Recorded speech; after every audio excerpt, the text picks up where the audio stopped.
Today on the newscast, new questions over whether the Biden administration recognizes Jerusalem as the eternal and undivided capital of Israel.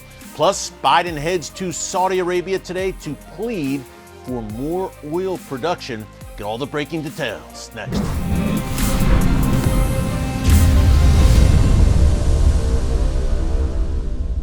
Hey folks, Erick Stakelbeck here. Welcome to the Watchman Newscast. President Biden wrapped up his three-day Israel visit today. He has now landed in Saudi Arabia, where he met today in Jeddah with Crown Prince Mohammed bin Salman. Tomorrow, he will be meeting with leaders of various Arab nations as part of the Gulf Cooperation Council GCC+3 summit in Jeddah, which is a Red Sea port city. We're going to get into that in a minute. Some important developments there, including on the energy front, and Biden going essentially hat in hand and asking for more oil production from the Saudi royal family. But in the meantime, some interesting, I would say troubling developments today as Biden closed out his trip to Israel. Now, before I get to that, two things. I want to review what went down already yesterday, important regarding Iran. Also want to remind you to subscribe and click the notification bell so you get alerts every time a new video is posted here on the Watchman YouTube channel. Quick review before we get to today. Yesterday, and we talked about it on the newscast yesterday, you can check it out in our archives under newscasts in case you missed it. Biden and interim Israeli Prime Minister Yair Lapid publicly differed on how to deal with Iran's nuclear program. Biden said during this trip that it would only be a last resort for the U.S. to take military action. Lapid followed that during a joint press conference yesterday and said, look, Mr. President, diplomacy has failed. Diplomacy will not work in deterring Iran from developing the bomb. Lapid said we need a credible military option on the table. That's all the Iranian regime will understand. Biden differed at the press conference and said, no. We still believe diplomacy is the best course of action. Well, folks, I'm here to tell you that after decades now, and certainly since 2015 and the initial incarnation of the Iran nuclear deal, diplomacy with the Iranian regime has failed miserably. They are even closer to the bomb than they've ever been. They're developing ballistic missiles at a rapid rate. They are sponsoring terror throughout the Middle East and beyond. Clearly, diplomacy has not worked. It's worked for Iran. Hey, they've billions of dollars in sanctions relief. They've taken in and they've increased their power, their military arsenal, their nuclear program. It's been great for them to kind of string the West along for years and years now. But let's bring it up to today, Friday, July 15th, and what I found so profoundly disturbing. Joe Biden, in the presidential motorcade, the presidential limo, also known as the Beast, that presidential limo, he made his way today to a Palestinian-run hospital in the eastern half of Jerusalem, right near the Mount of Olives, and it was pretty noticeable that on that limo, there was no Israeli flag. Now, in the previous few days that Biden was in Israel, touring around the country, the limo had a U.S. flag and an Israeli flag. But once he crossed into the Palestinian majority area of Jerusalem, his team magically removed an Israeli flag. Not only that, no Israeli officials were permitted to accompany Biden to this Palestinian-run hospital in eastern Jerusalem. Now you might say, well, what's the big deal? You're nitpicking. So he took the flag off. Who cares? No, it's a culmination of things, folks. Number one, he very noticeably removed that Israeli flag on Israeli territory. Reminder, all of Jerusalem is Israel. All of Jerusalem is the undivided capital of Israel. President Trump, back in 2018, to his credit, recognized Jerusalem as the ancient and ancestral and undivided, key word there, capital of Jerusalem. But guess what? Israel didn't even need President Trump to do that, because for over 3,000 years, Jerusalem has been the ancient and ancestral capital of Israel and the Jewish people. Nonetheless, Biden does not allow, on Israeli territory, Israeli officials to accompany him. Not only that, he tellingly removes the Israeli flag. and he visits this hospital, again, Palestinian run. He pledges $100 million in U.S. aid to Palestinian hospitals throughout the region. But folks, you might say, oh, well, come on, you're overreacting. But what about the comments 2 days ago? And this is the main factor here. Jake Sullivan, the national security advisor for the Biden administration, announced very proudly, hey, we would love to open a Palestinian consulate in Jerusalem. Now, the White House walked back his comments a day later, but folks, there's been rumblings about this for months, and Israel has been adamantly opposed to it.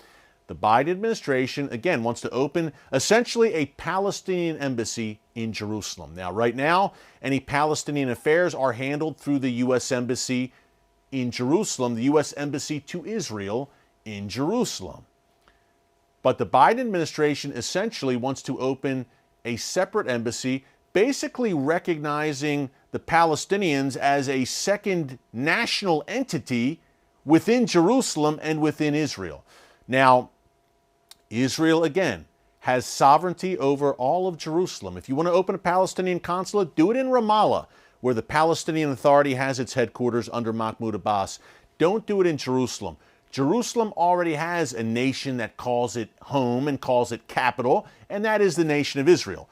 And yet, the Palestinians in a future Palestinian state, which they envision, and today, Joe Biden once again called for a two-state solution, even as Mahmoud Abbas, during their joint press conference, called Israel an occupier, an apartheid nation, the usual rhetoric.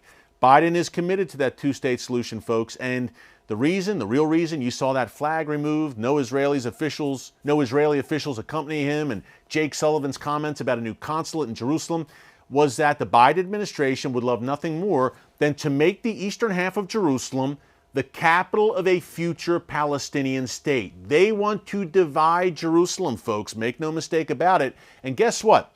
If Israel's political situation right now was more stable, you would see, I believe, the Biden administration putting on a full court press against Israel to get back to the negotiating table with the Palestinian Authority and get the two-state solution, which means the division of Jerusalem, back on the table. Now, Israel obviously very unstable politically, new elections November 1st. Yair Lapid, not much power. He's the interim prime minister for 4 months until the 1st of November.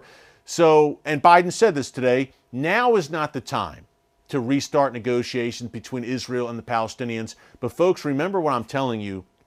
Keep an eye on November 1st. Keep an eye on when there is a new, hopefully stable Israeli government. And let's see if the Biden administration starts turning up the heat once you have a stable, settled Israeli government on November 1st. Folks, I think of the book of Zechariah, where God Almighty says that Jerusalem will become like a burdensome stone, a cup of trembling for all nations, and that any nation that comes against it will be cut to pieces. Be careful, Biden administration. Be careful, UN, EU. Be careful, world, as you covet the apple of God's eye, the city of Jerusalem. We're keeping a close eye on that, but before I close today, I have to mention Joe Biden's trip to Saudi Arabia. He left his meetings with Mahmoud Abbas and at the Palestinian hospital and headed to Jeddah. He's got a lot of fence mending to do, does Joe Biden, with the Saudi government, because if you remember in 2019, when he was on the campaign trail, he vowed to make Saudi Arabia a pariah state. He's changing his tune now. Now that the U.S. has skyrocketing gas prices, Biden is going to Saudi Arabia, hat in hand, to plead with the Saudis, who he called, again, a pariah not too long ago, to increase their oil production, because that will ostensibly decrease gas prices, pain at the pump here in the United States, in advance of the midterm elections in November here in the United States, where it looks like Joe Biden's party may take a very hard hit if polls are any indication. So we'll see how it goes, how the Saudis receive Biden. The other thing to watch for tomorrow, this GCC+3 summit. Officials from Kuwait, Oman, Qatar, Saudi Arabia, and Iraq, who do not have relations yet with Israel, they will be alongside nations which do have relations with Israel, Egypt, Jordan, Bahrain, and the UAE, and Biden will reportedly nudge them to normalize with Israel. We'll see. Clearly, the Saudis are the closest And Saudi Arabia made a very positive announcement this week that they will now allow Israeli airlines to use Saudi airspace. Hey, what do you think of all of this? I'd love to see your comments on this, folks, and get your thoughts. I know we covered a lot of ground in a short amount of time today, but let me know what you think of all this. And is peace near between Israel and Saudi Arabia? Will the Abraham Accords expand?